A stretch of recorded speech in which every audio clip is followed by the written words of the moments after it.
Vamos a contestar una pregunta que pues ha hecho una revolución en los medios de comunicación. Es relacionada, por variar, con el Medio Oriente. Dice así: Trump mencionó el anexo de Gaza a Estados Unidos, comentando que reubicaría a los palestinos en otro lugar. ¿Cómo afectará esto la relación entre Estados Unidos e Israel? ¿O se reforzará la alianza entre Israel y Estados Unidos bajo la administración de Donald Trump? Bueno, pues esta pregunta es muy importante porque acabamos de ver de qué forma, después de que un grupo de terroristas llamados Hamas, que idearon invadir la franja de Israel entre Gaza e Israel, que es la franja que se conoce en Israel como los kibbutz, donde habitaban puras familias de civiles, familias con 2 o 3 hijos, con bebés, etcétera, etcétera, y la masacre que hicieron, ¿verdad? La carnicería y el derramamiento de sangre que hicieron fue terrible.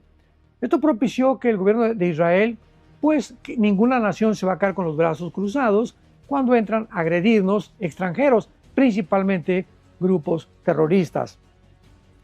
Contestaron, entraron a la ciudad de Gaza y persiguieron al grupo de Hamas, y pues se suscitó una cadena de comentarios que habían cometido genocidio, que estaban a los civiles matándolos, que estaban muriéndose de hambre, tantas mentiras que estaban siendo propagadas por el mismo grupo de Hamas dentro de la ciudad de Gaza.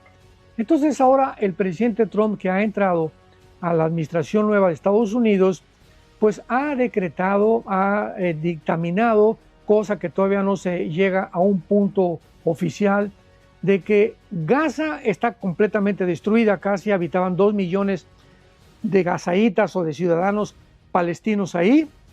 ¿Y de qué forma se le puede ayudar a esa gente? Bueno, pues mientras exista el grupo Hamas o los poquitos que quedan, que todavía mantienen algunos rehenes, nunca se va a poder lograr la paz. ¿Por qué? Porque ellos han jurado en su propia constitución destruir a la nación de Israel. Entonces, ahora se ha propuesto que pues se convierta a Arabia Saudita hace 4 o 5 días. Estamos en la primera semana de marzo del año 2025.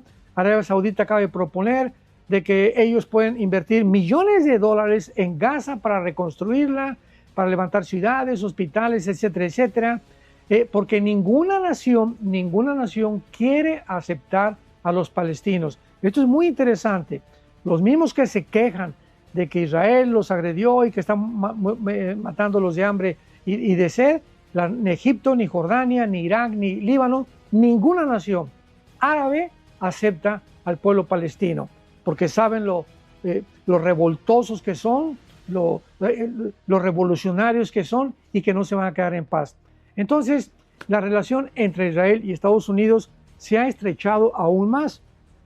El mismo ministro Benjamín Netanyahu aprobó la propuesta de Trump y pues él está contento, ¿verdad?, de que puedan ya controlar esta zona marginal que es la que más problemas ha producido a los ciudadanos israelitas, ya que desde 1948 que los judíos regresaron a su tierra, no han dejado por más de 73 años de mandarles cohetes desde Gaza continuamente, y ahora unidos con el grupo terrorista Hezbollah, que también está siendo ya completamente desbaratado por Israel en el Líbano.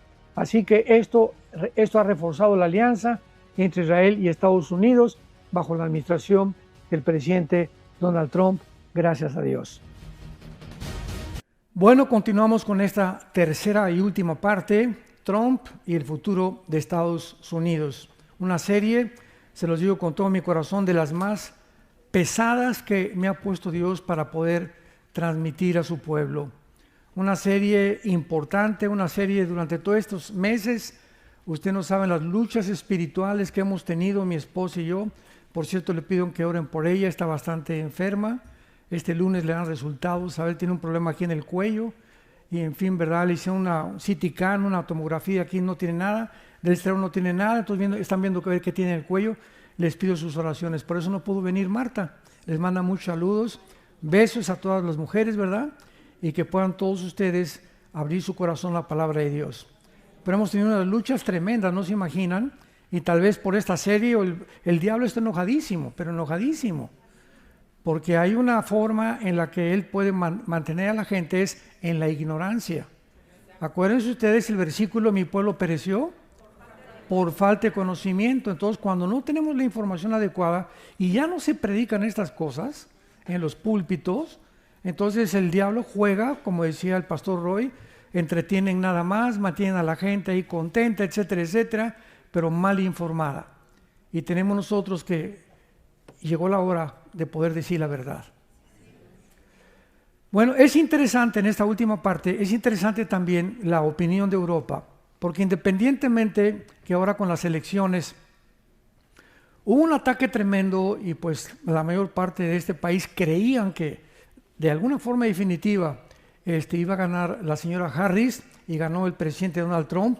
Es increíble que Europa manifestó también, aunque no votan desde luego, pero se hizo un censo, una data y opinión de europeos para preguntarles en la Unión Europea qué candidato ganaría las elecciones, si Harris o Trump. Escuchen ustedes las estadísticas de algunas naciones de Europa, lo que contestaron. Dinamarca votó el 80% por Harris. Alemania, el 70% por Harris. España, el 70% por Harris. Suecia, el 73% por Harris. Inglaterra, el 65% por Harris. Escocia, el 56% por Harris. La pregunta es, ¿qué le pasa a Europa? O sea, ¿a qué condición ha llegado Europa por la influencia ahorita del Islam? Por ejemplo, Inglaterra es un país, es una nación ya islámica, Inglaterra. El alcalde de Europa es islámico, más de 30 ciudades de Inglaterra son islámicas, me refiero a que los alcaldes o los mayors son musulmanes, y la mayor parte de los musulmanes que han llegado a Alemania y a Francia, no se imaginan ustedes los desastres, las violaciones y lo que han hecho. Y ahora hay un movimiento tan fuerte en Europa. Pasó hace una semana en Holanda, ¿se acuerdan?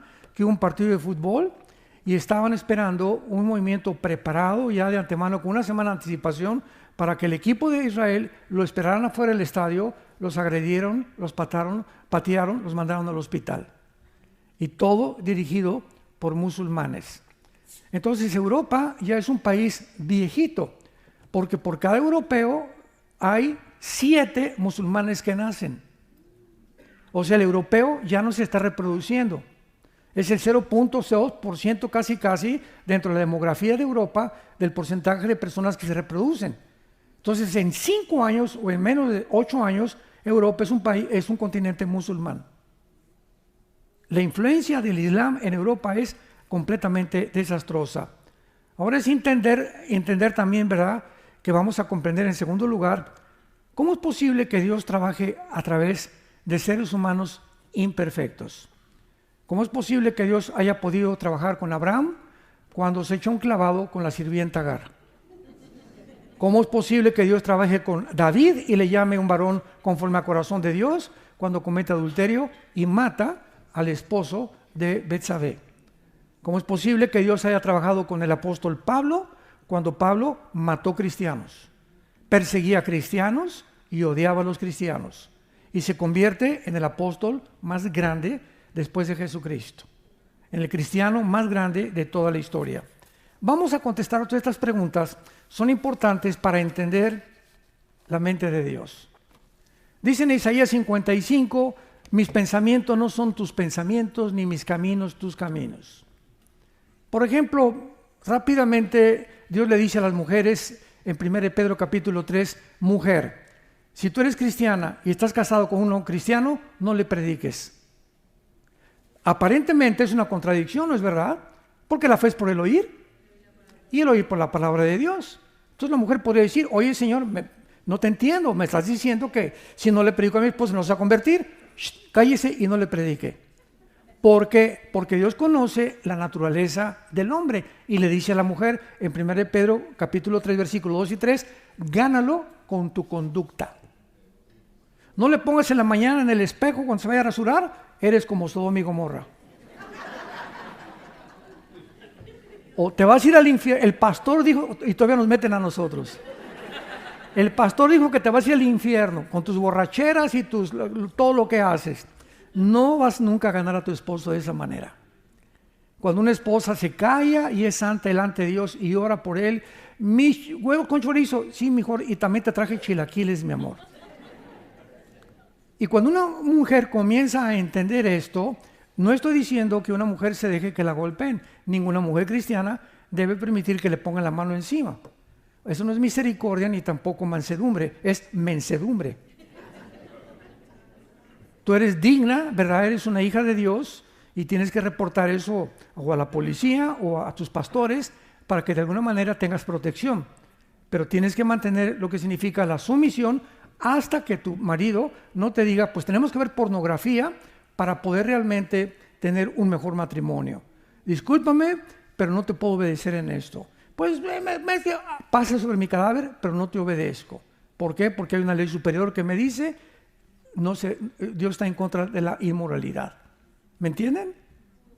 O yo soy musulmán y tú eres cristiana, tienes que venir a mi religión. No voy a ir a tu religión.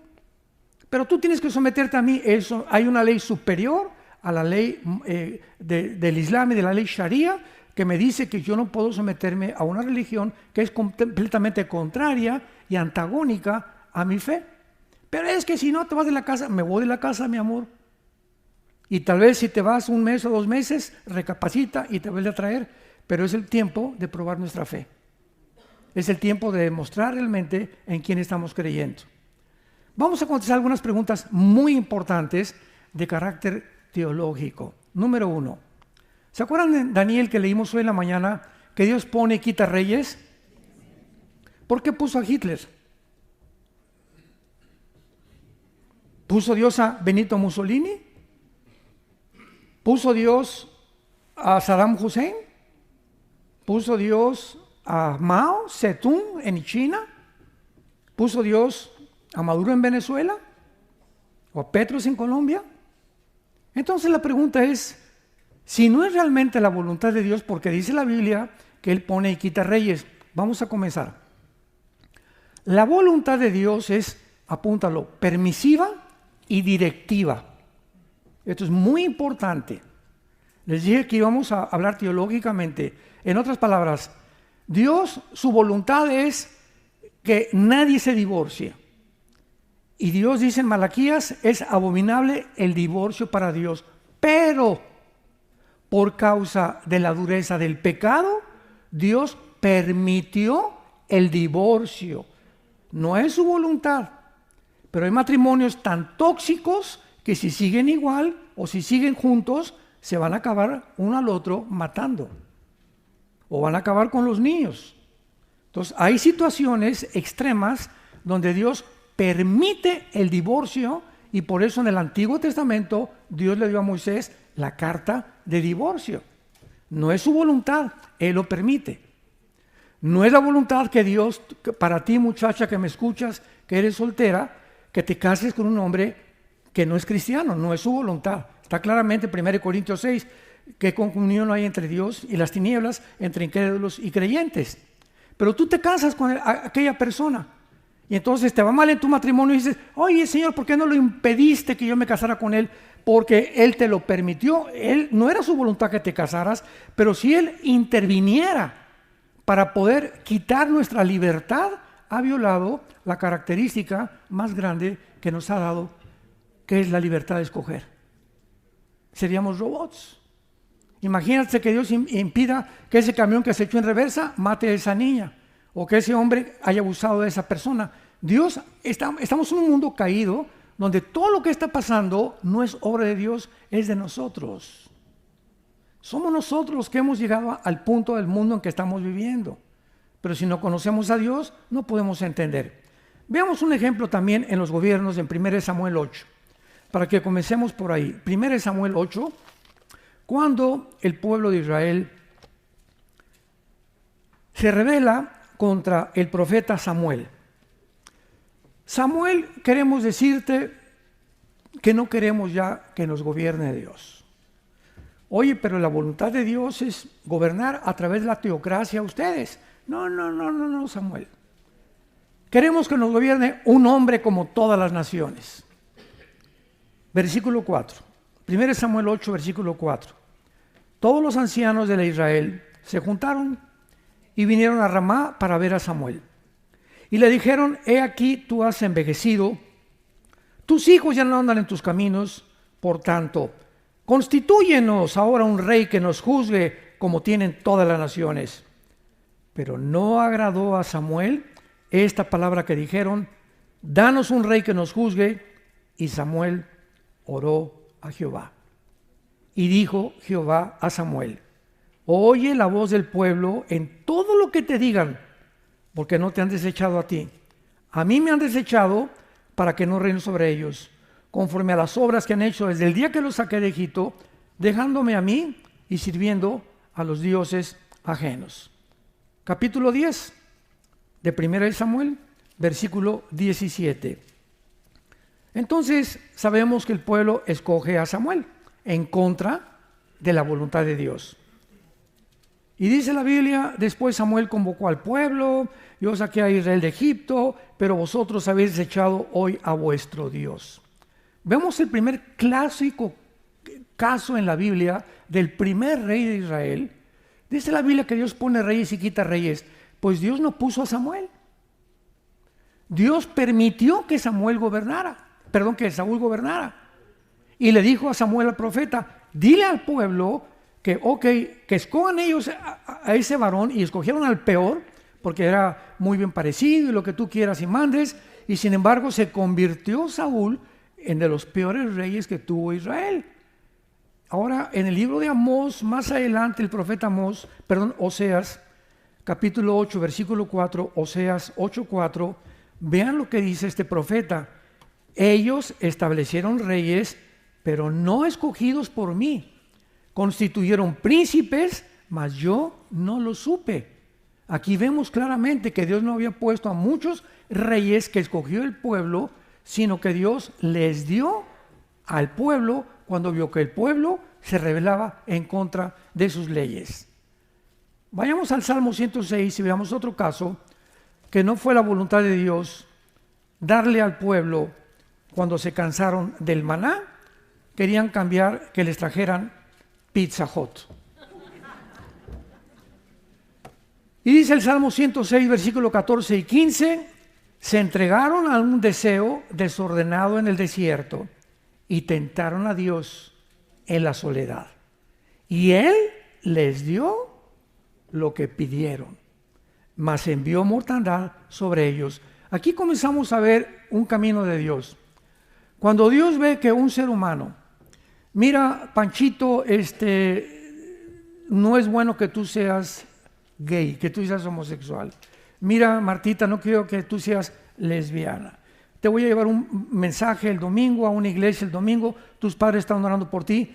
Pero cuando Panchito pasa los 30, 35 años de edad, que es más difícil ya que dejen que no es adicción, ¿verdad? Es un problema de demonios en la mente en la que este muchacho o esta muchacha cayó.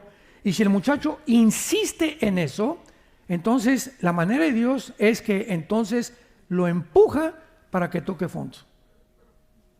¿Quieres cambiar de sexo y quieres ser transgénero? No hay ningún problema, vas a acabar quitándote la vida. Dios entrega a los seres humanos o a los gobiernos o a las familias al deseo que insisten en tener cuando ellos le dicen: no gobiernes sobre mi familia. No te quiero en mi vida, no te quiero en mi matrimonio, no te quiero en mi nación. Muy bien, pero nos vemos al final. Prepárate para encontrarte al juicio con Dios. Entonces, no es la voluntad de Dios muchas veces que pase lo que sucede, pero Dios, si interviniera, repito, ya no habría libertad en el ser humano. Tercer caso, cuando el ser humano insiste en desear algo en contra de su voluntad, dicen, vamos a Romanos capítulo 1, versículo 24 en adelante, Dios, 3 veces se usa la frase: Dios los entregó. Veamos esto, Romanos 1, 24 al 28. Por lo cual también Dios los entregó. Dios los empuja a la inmundicia, en la concupiscencia de sus corazones, de modo que deshonraron entre sí sus propios cuerpos, ya que cambiaron la verdad de Dios por la mentira, honrando y dando culto a las criaturas antes que al Creador, el cual es bendito por los siglos, por segunda vez. Por eso Dios los entregó, por 2 veces ya van, a sus pasiones vergonzosas. Pues aún sus mujeres cambiaron el uso natural por el que es contra naturaleza, y los hombres también. Dejando el uso natural de la mujer, se encendieron en su lascivia unos con otros, cometiendo hechos vergonzosos, hombres con hombres, y recibiendo en sí mismos la retribución debida a su extravía. Y como ellos no aprobaron tener en cuenta a Dios, en tercer lugar, Dios los entregó a una mente reprobada. ¿Saben qué significa una mente reprobada en el original griego? Una mente reprobada es cuando una persona, cuando un ser humano llega a un punto en su vida en la que ya no discierne entre el bien y entre el mal. Ya no sabe si esto es blanco o es negro. Para él es todo gris. Y cuando una persona ya no discierne y dice, es que yo no soy lo que nací, o yo sé esto, o yo sé aquello, va en contra de la naturaleza, esa persona ya perdió la brújula. Y a lo bueno le llama malo y a lo malo le llama bueno. Pues un día me preguntaban, ¿un día usted iría a alguna boda de gays? Jamás, Dios me libre. Tanto peca el que mata la vaca como el que estira la pata, dice en mi tierra. Entonces yo no voy a participar de las tinieblas, dice en Efesios capítulo 3, no participemos de las tinieblas.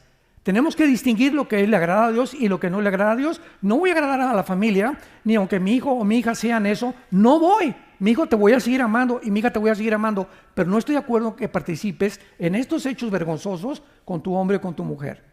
Y aquí en la casa no entras con ese hombre, mi hijita, no entras aquí con esa mujer. Somos tus padres y te vamos a aconsejar, pero esta casa la respetas, porque lo que estás haciendo es vivir en pecado.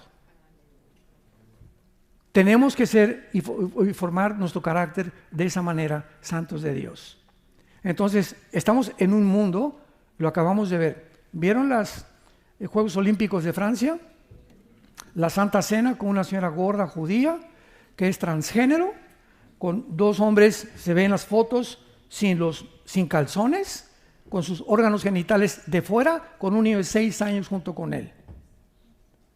Después sueltan un caballo blanco que es aparentemente la entrada del anticristo, que es el caballo blanco de Apocalipsis capítulo 6. Después María Antonieta, que en el siglo XVII-XVIII, ¿verdad?, incendió toda Francia y le mandó cortar las cabezas a todo el mundo, promoviendo la rebelión y la anarquía en las naciones. Todo lo que pasó en los Juegos Olímpicos, ni los que lo decidieron, ni los que lo planearon y desarrollaron sabían lo que estaban haciendo, eran guiados por demonios. Fue una asquerosidad, una blasfemia contra Dios y contra su Hijo Jesucristo. Y después de que acaban los Juegos Demonios, los Juegos Olímpicos y todo el endemoniado que hubo ahí, mandan muchas naciones protestas al comité de los Juegos Olímpicos. ¿Saben ustedes lo que contestaron los que planearon y diseñaron estos Juegos Olímpicos? Contestaron, es que el mundo ya no le gusta el arte. Jesús, María y José y el burrito que los acompaña. Es que el mundo ya dejó el arte. Oye, ¿qué tiene que ver eso con los deportistas, por el amor de Dios? O sea, mentes reprobadas, que ya no saben qué es bueno, qué es malo, le llaman a eso. Para ellos es arte. Y quieren hacernos que nosotros aceptemos eso como algo normal. Y cuando comenzamos a aceptar lo que el mundo está alabando y celebrando, los premios Grammy por aquí, por allá y Hollywood, etc., como algo normal, es cuando caemos nosotros en la misma trampa, y dice uno de los salmos, en la trampa que hicieron cayeron y en el hoyo que hicieron tropezaron. Y así está el mundo actualmente, completamente desorbitado, ya no distinguen qué es bueno y qué es malo. Ese es el mundo al que hemos llegado. ¿Por qué permitió Dios el mal en el universo? Bueno, Dios está al principio, el Padre, el Hijo y el Espíritu Santo. No hay ángeles, no hay serafines, no hay querubines, no hay nada en el universo. Está nada más Dios.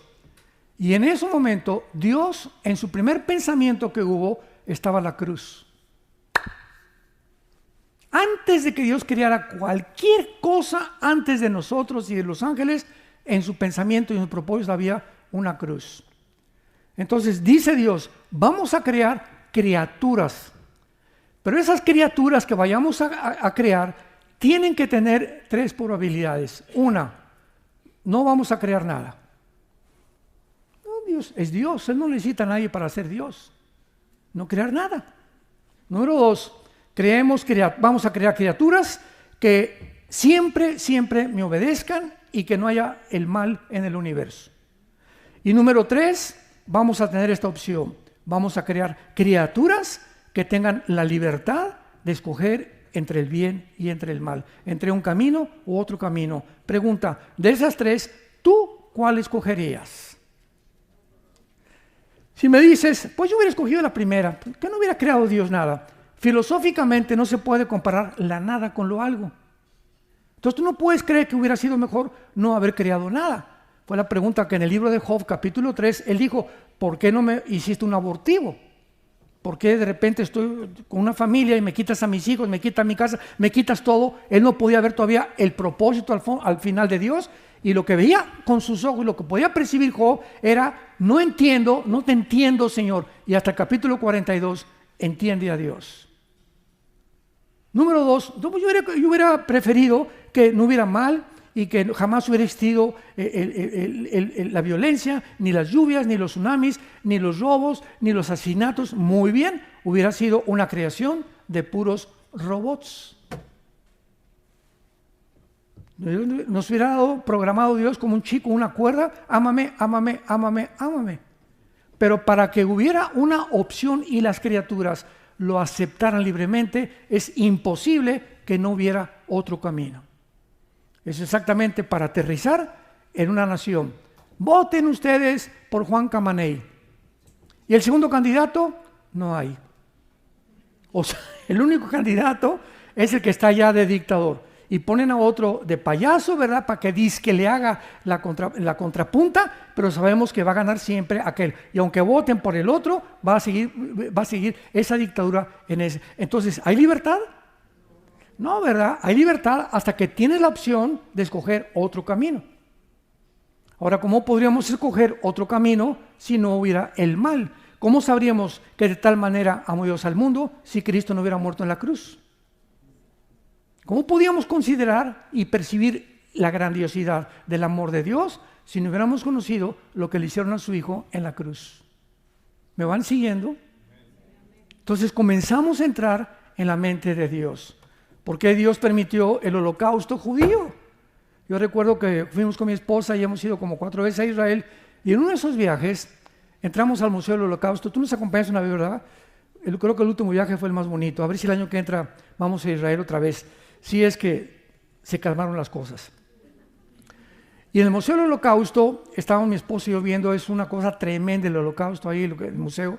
Vi a 2 judíos llorando, uno ya grande como 60 y otra señora como de 80 años. Estaban llorando y le decía uno a su esposa, es que ¿dónde estaba Dios con nuestros familiares en el Holocausto? ¿Por qué Dios no hizo nada? Y yo oí esa conversación, la dijo en inglés.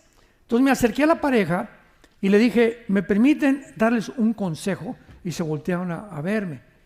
Y me dijeron, sí, que le dije, quiero decirles y contestarles esa pregunta, que ¿dónde estaba Dios en el Holocausto? Y le dije, ¿dónde estaba Dios? En la cruz. Cuando Él estaba crucificado, los griegos, filósofos, oye, si Dios fue el Hijo de Dios, ¿cómo es posible que Dios diga que ame a su Hijo? Mira, nomás lo hicieron como chicharrón, un guiñapo humano, está completamente deshecha su piel, su cabeza, las espinas, los clavos. ¿Cómo puede Dios permitir esto? De acuerdo al pensamiento de los griegos. Y los judíos que estaban del otro lado, los fariseos, oye, ¿cómo es posible que diga que es el Hijo de Dios? Si en la Torá, en nuestro libro sagrado dice, maldito el que es colgado en un madero. Ese no puede ser Dios. Tanto los fariseos como los griegos chocaron mental y filosóficamente porque no entendían la cruz. Que lo que ellos creían que era una locura era el plan más santo, más grandioso, la lucha donde el amor vence al mal. Pero nunca entendieron nadie eso, ni los discípulos. Todavía después en el camino de Emaús se seguían preguntando, este Mesías que nos dijo que era Jesucristo, tal vez no era él porque lo mataron y lo crucificaron. Todos se preguntaban, ¿cómo es posible que Dios diga que ama a su Hijo y a nosotros cuando permite que su Hijo sea torturado por hombres viles, pecadores como tú y como yo? Pero detrás de la insensatez se encuentra la sabiduría de Dios, porque lo sabio de Dios es más necio que los hombres. Y lo débil de Dios es más fuerte que los hombres. 1 Corintios capítulo 1. Y Dios escogió lo vil y lo menospreciado para avergonzar a los sabios. ¿Cómo es posible que nada más le digas a una persona, Cristo murió, fue crucificado, enterrado y resucitado, y esa persona así nada más tiene la vida eterna? Para ti es locura, para Dios es su sabiduría. Dios lo hizo a propósito para enloquecer la sabiduría de los seres humanos. A nosotros nos gusta lo intrincado y por aquí, y Richard Hawkins, y por acá, y los filósofos, y Laplace, y Carlos Sagan, etcétera, etcétera, y el ateísmo, y Dios escoge lo más sencillo, las semillitas, un pastor, el pasto, los árboles, para enseñarnos la grandeza de su nombre, la grandeza del universo, y la grandeza para que hasta el agricultor más inculto, y el ranchero más inculto, y el vaquero más inculto puedan comprender las parábolas de Jesucristo, que para el hombre son locura, y no encuentran el significado detrás de las parábolas, más que aquellos que siguen a su Hijo Jesucristo. Ahora, podemos nosotros, en penúltimo lugar, darnos cuenta que la Biblia nos muestra de una forma muy, muy clara que Satanás, que significa el enemigo, apúntalo. El diablo significa el acusador. Y Lucifer, que es el nombre propio de esta entidad maligna, significa el que alumbra o el que es la luz. Imagínense nada más. Lucifer. Entonces, los nombres del diablo, Dios me preguntó una vez un niño, oiga, ¿por qué creó Dios al diablo? Le dije, no, Dios no creó al diablo. Dios creó a Lucifer y él se volvió diablo. Entonces Dios no creó al diablo, ni Dios creó a Satanás tampoco, al enemigo. Él permitió que hubiera esta rebelión en el universo para mostrarnos la profundidad de su sabiduría. Entonces, el mundo nos muestra que este mundo en el que tú y yo vivimos, el planeta Tierra, está gobernado por las mentiras. Todas las personas que tú veas, ¿verdad?, tienen vidas que tú no te imaginas que ellos están viviendo. Caras vemos, corazones no sabemos. ¿Cuánta gente, verdad? ¿Cuántos matrimonios los ves juntos de la mano y tienen 10 años que no se hablan? Viven bajo el mismo techo porque ya se acostumbraron, pero ya no hay ninguna comunión entre ellos. ¿Cuántos cristianos ves que entran a la iglesia y están como robots, verdad? Santo, santo, santo, ya no más falta hacerse así.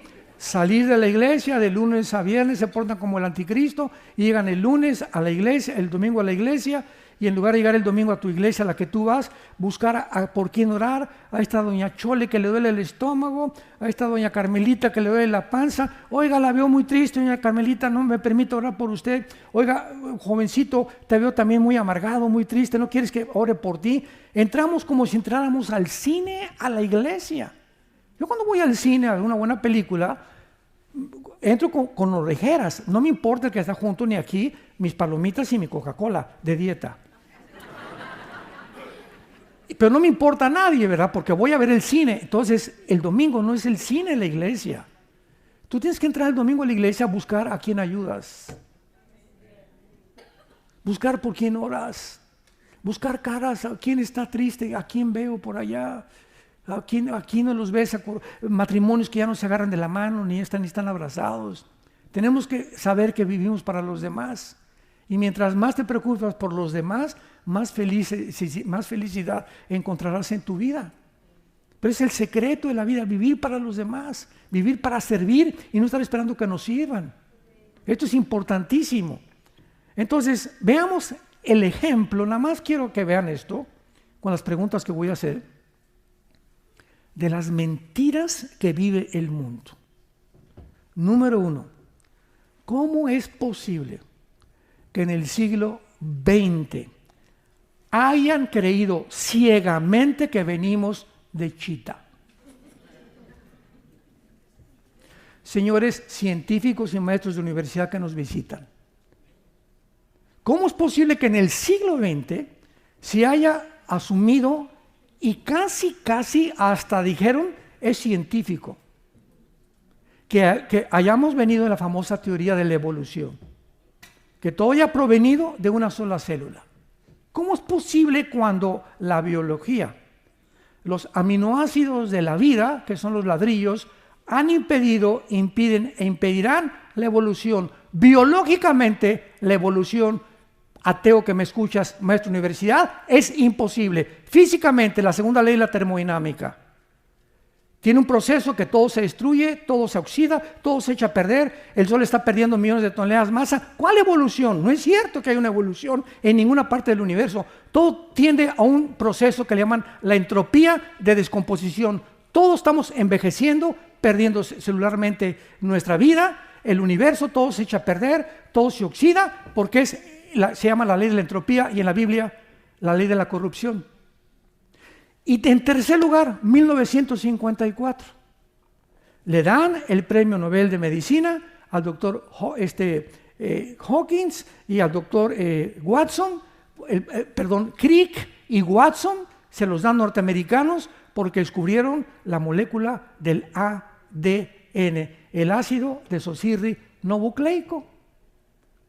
Y cuando descubren el ADN, genéticamente es imposible que el esperma de un chango produzca un perro, que un rinoceronte produzca un camello, que un delfín produzca un tiburón, que un águila produzca a un halcón.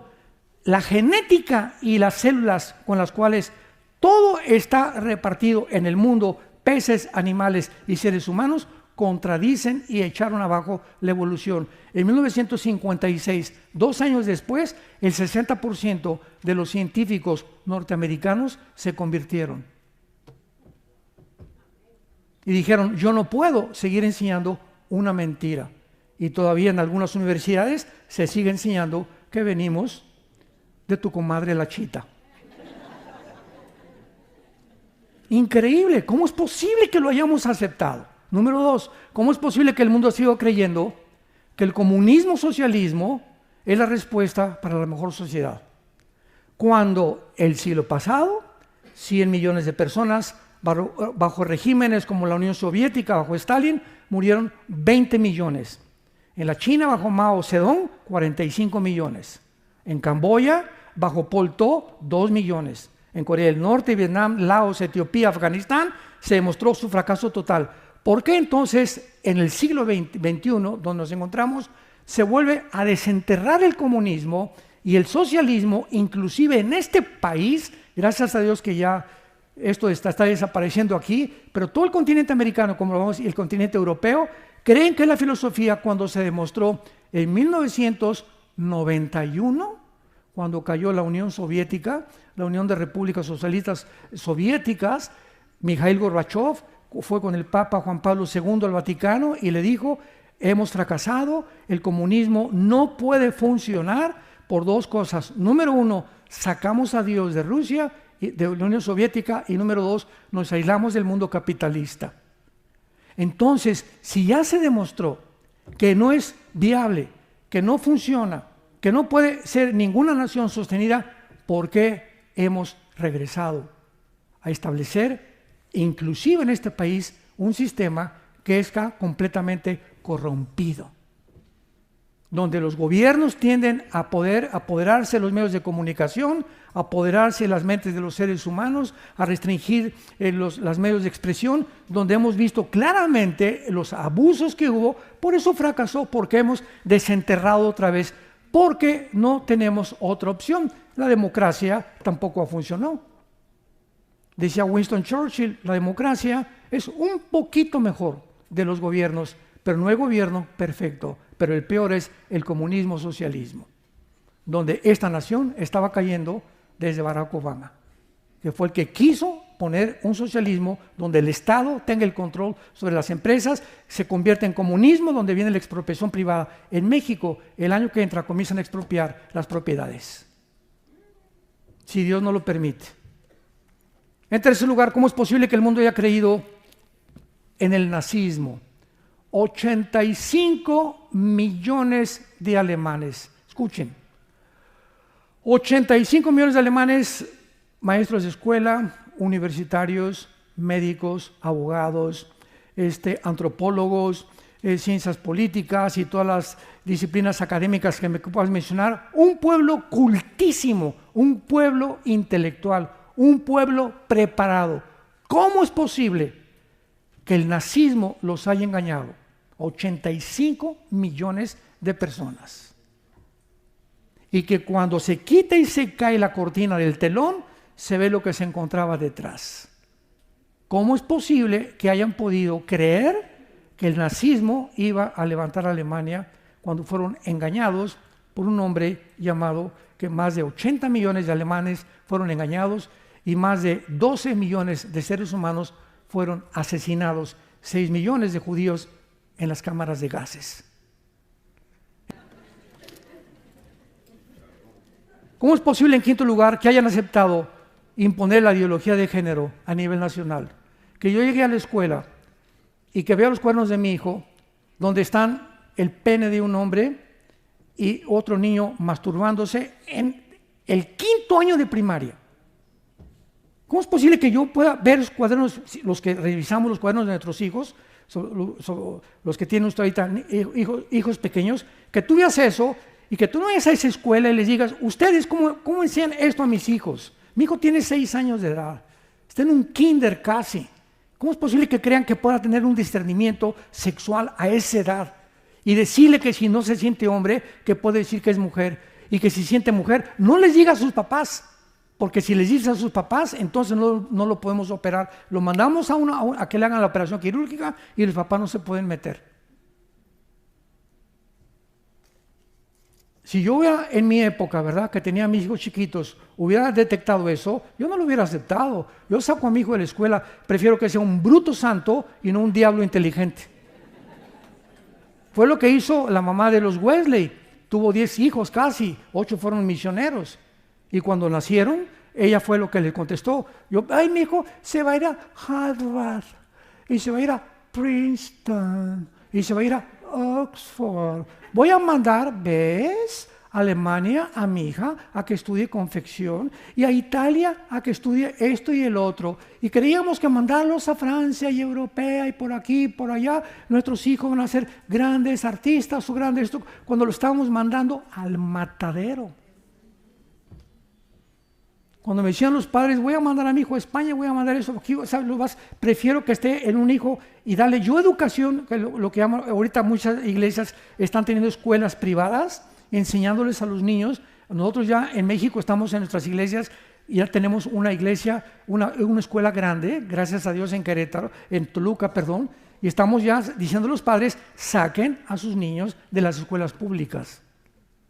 Prefiero que mi hijo, no, es que el gobierno no nos revalida los estudios, pues que no nos revalide, porque nos los revalida Dios y no el diablo. Y 1000 veces repito que mi hijo crezca bruto y santo que inteligente y diablo. 1000 veces mejor. ¿Pero por qué lo hemos aceptado? Porque no tenemos la información necesaria, ni tampoco percibimos el mundo como Dios lo percibe. En sexto lugar, ¿cómo es posible que el gobierno norteamericano, bajo el Partido Demócrata, haya autorizado las cirugías transgénero? En cada campaña de Kamala Harris había un camión abortando niños. ¿No lo vieron ustedes en las campañas? Afuera de la calle había un camión patrocinado por los demócratas y gratis todas las mujeres podían durante la campaña venir ahí y estaban abortando niños en los camiones. ¿Cómo es posible, verdad?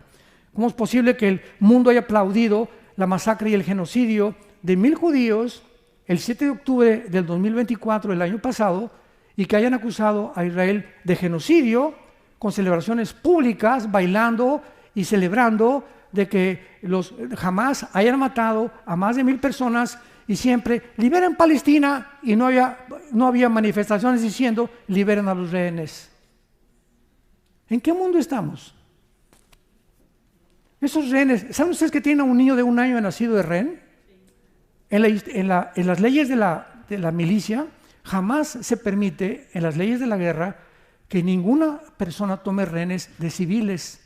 Y esta es la primera vez que lo permiten. Y el Comité Internacional, que ahorita está acusando a Israel de genocidio, no ha acusado jamás de genocidio, ni que entraron y mataron civiles y se llevaron niños de 10 meses, de 5 años de nacidos, jóvenes de 12, 13 años, muchachas que las violaron a todas, adultos y de la tercera edad, se encuentran como rehenes, todavía más de 50 en la ciudad de Gaza.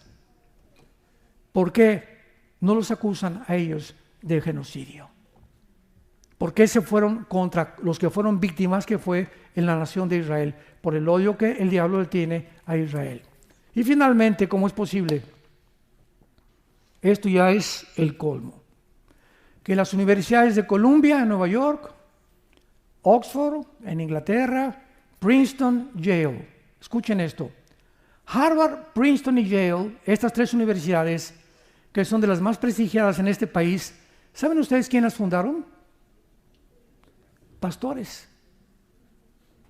Fueron fundadas Harvard, Princeton y Yale por pastores para entrenar pastores. Y son los baluartes más grandes actualmente de la inmoralidad, del anticristianismo, antifamilia, antimatrimonio, ante todo.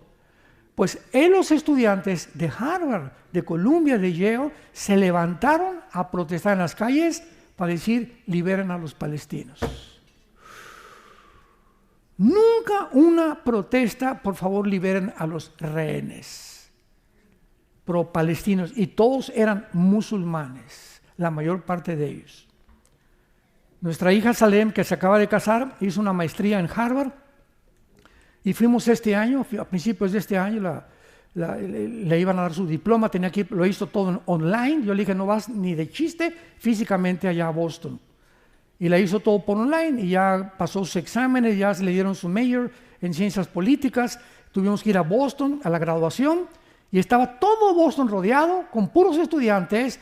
Abajo Israel, mueran los rehenes, denles gas. Arriba Palestina. Los estudiantes de Harvard.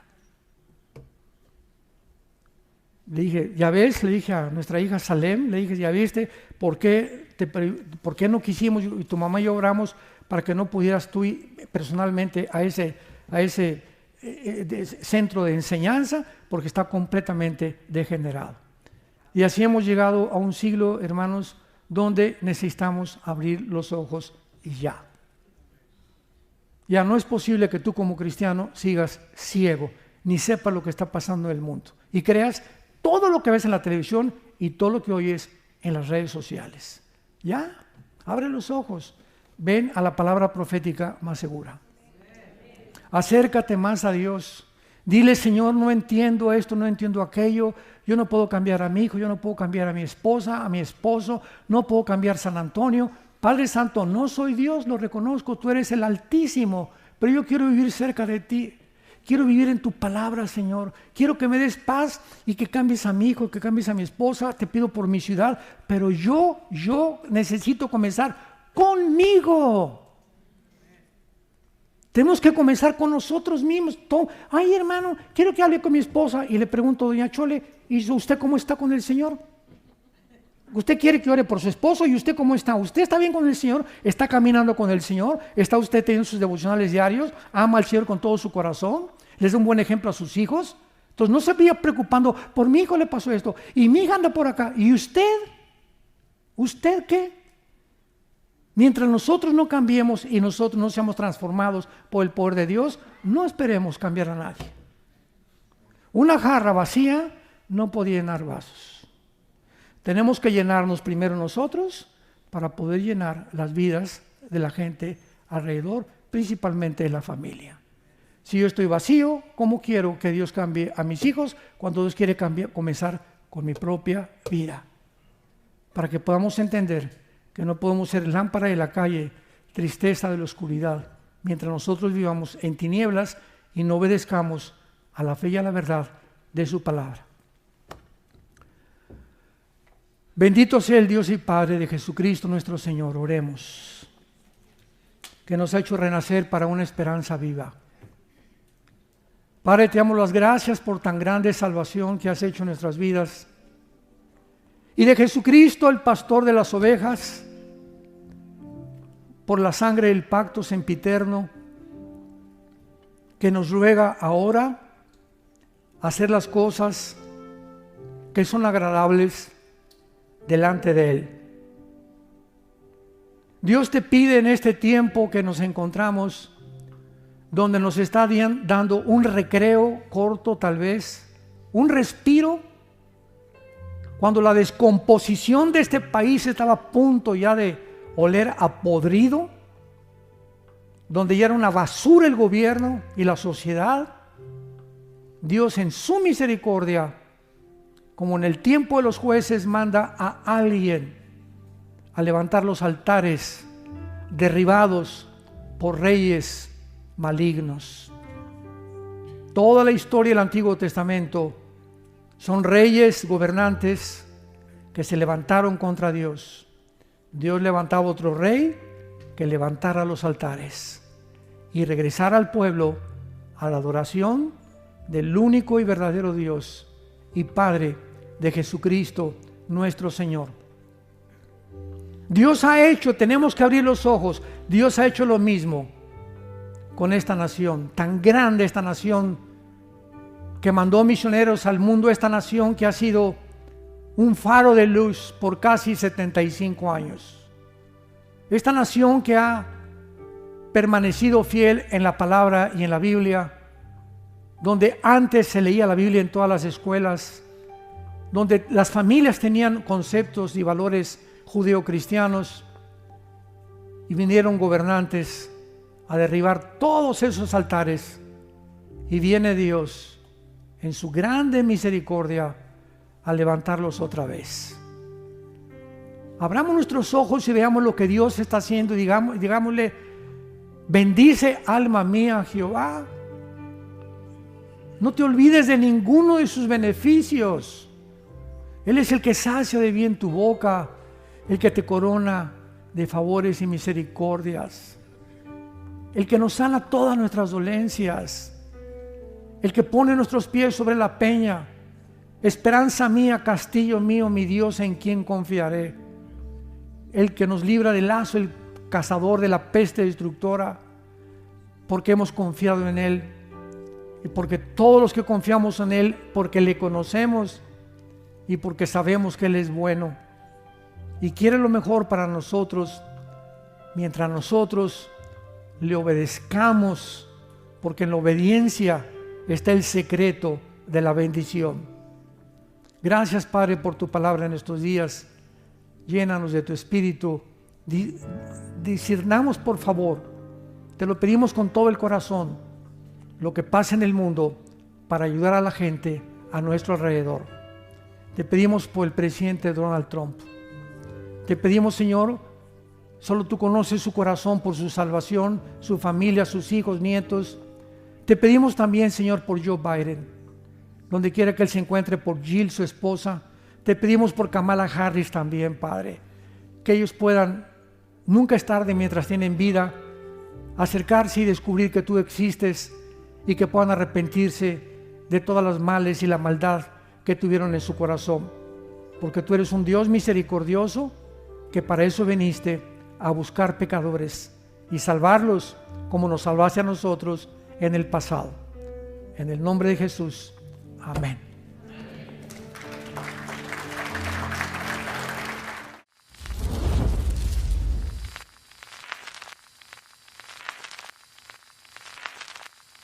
Hola, ¿qué tal? Me da mucho gusto saludarles y quisiera simplemente comunicarles que gracias a todos ustedes a través de todas las naciones del mundo que aman la palabra de Dios y que realmente están interesados en que nosotros como organización Vida Nueva para el Mundo y Armando Alducin Ministries continuemos predicando el Evangelio de la Gracia de Jesucristo y que podamos nosotros continuar haciéndolo gracias a sus donaciones. Este año cumplimos 46 años de ministerio, 46 años donde hemos predicado Hemos enseñado, hemos tenido seminarios y de diferentes formas de estudios bíblicos alrededor del mundo y hemos pensado y considerado de una forma fiel el Evangelio de la sana doctrina de Jesucristo. Nosotros, con todas estas donaciones, tenemos que sostener pastores, misioneros, obras, equipos de televisión y aún continuamos buscando la manera de poder elevar este ministerio. Hasta este momento quiero que ustedes estén enterados que no tenemos una sola propiedad como organización y así hemos trabajado durante 46 años porque le damos la importancia a la evangelización, a las misiones y también a los hombres de Dios para levantar más pastores. Le damos las gracias y que pueda Dios con su gracia tocar sus corazones y que puedan ustedes invertir en un terreno donde es fructífero, porque creemos que ha producido bastante buen fruto para la gloria de Dios. Gracias, muchas gracias por sus aportaciones y por las donaciones que sabemos ustedes continuarán haciendo para que podamos continuar siendo fieles en la predicación del Evangelio de la gracia de Dios. Que Dios les bendiga.